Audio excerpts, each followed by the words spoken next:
میں ایک سنی فیملی سے بلانگ کرتا ہوں، لیکن مجھے میرے ایک دوست نے کہا کہ یار تم روزہ غلط ٹائم پہ کھول رہے ہو۔ میں نے بولا کیسے؟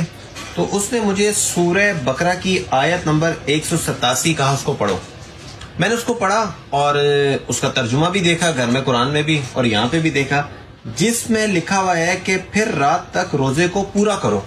اب یہ قرآن پاک کے الفاظ ہیں۔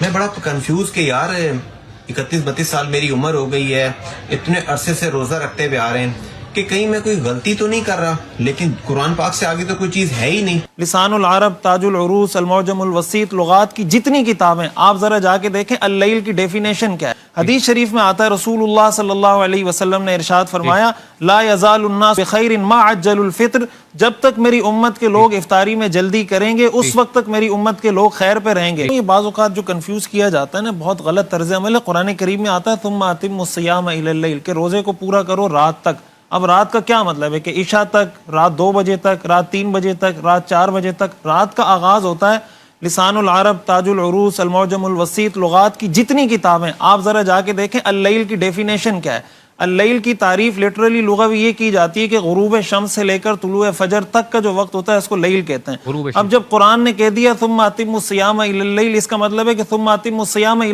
غروب الشمس۔ جب الی غروب الشمس کا مطلب یہ حدیث میں آتا ہے، رسول اللہ صلی اللہ علیہ وسلم نے ارشاد فرمایا اذا اقبل اللیل من ہاہنا وادبر النہار من ہاہنا وغربت الشمس فقد افطر الصائم، کہ جب یہاں سے دن جانا شروع ہو جائے، رات کا اندھیرا ہو جائے تو اور سورج غروب ہو جائے تو افطاری کا وقت ہو چکا، اور روزہ دار کو چاہیے کہ افطار کرے۔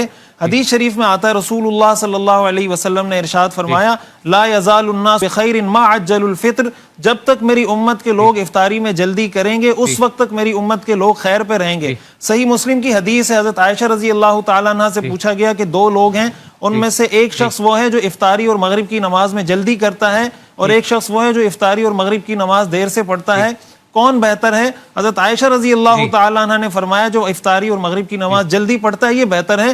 تو قرآن کریم سے بھی صحیح احادیث سے یہ بات ثابت ہوتی ہے کہ افطاری کا وقت جیسے ہی غروب آفتاب ہو یہ افطاری کا وقت ہے، اور افطاری کے اندر تعجیل کرنا، جلدی کرنا یہ شریعت کا مطلوب ہے۔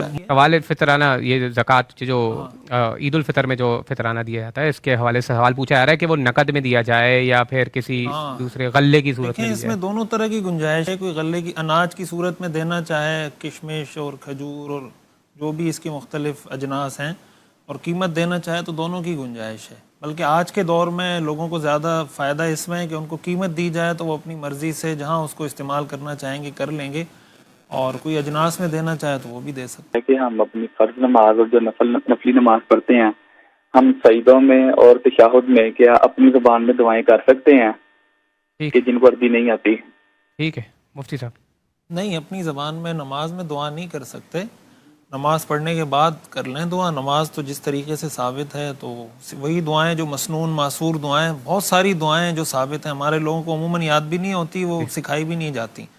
تو احادیث کے اندر اتنی بہترین اور شاندار دعائیں موجود ہیں کہ اگر وہ یاد کر لی جائیں، اس کا ترجمہ یاد کر لیا جائے تو اپنی زبان میں مانگنے کی نوبت۔ اچھا، دعا کیا یعنی فار ایگزامپل کوئی آدمی دعا مانگ رہا ہے، عربی میں پڑھ رہا ہے، اس کو سمجھ میں ہی نہیں آ رہی، تو اس کی تاثیر کیا ہوگی پھر؟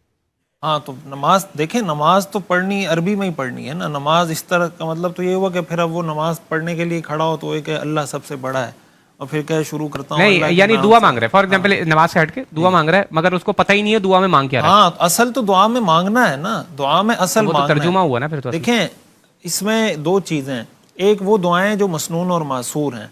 مسنون اور معصور دعاؤں کی اپنی ایک برکت ہے۔ اس کی مثال ایسے وجہ اس کی ہے کہ یہ وہ دعائیں جو اللہ کے رسول صلی اللہ علیہ وسلم کی مبارک زبان سے نکلی ہیں، تو اس کے مقبول ہونے کے امکانات ظاہر ہے کہ ہم اپنے الفاظ ادا کریں اس کے قبول ہونے کے امکانات میں، اور اللہ کے رسول نے نہیں پتا، نہیں تو معنی پتہ ہونے چاہیے نا، سیکھنے چاہیے، یہی میں عرض کر رہا ہوں۔ معنی کے بغیر اگر ایسی پڑھے تو پھر کیا ہے؟ ہاں، ایسے ثواب تو مل جائے گا لیکن وہ دعا تو نہیں ہوگی۔ ہم اس کو یہ نہیں کہیں گے کہ اس نے دعا مانگی ہے، ہم یہ کہیں گے دعا پڑھی ہے۔ تو دعا اصل میں مانگنے کا نام ہے، تو جب دعائیں مانگی جائیں تو ہمارے ہاں لوگ اتنی مشکل چیزیں سیکھ لیتے ہیں، 10 دعاؤں کا ترجمہ وہ یاد نہیں کر سکتے یا سیکھ نہیں سکتے، تو ہمارے لوگوں کی کمزوری ہے۔ عقیقے کے حوالے سے ہمارا جو نقطہ نظر ہے وہ یہ کہ عقیقے کے جانور کی وہی شرائط ہیں جو قربانی کے جانور کی ہیں۔ قربانی کے جانور کے مثلاً بکرا بکری 1 سال کا، بڑی گائے وغیرہ 2 سال کی، جو ایک شرائط ہیں.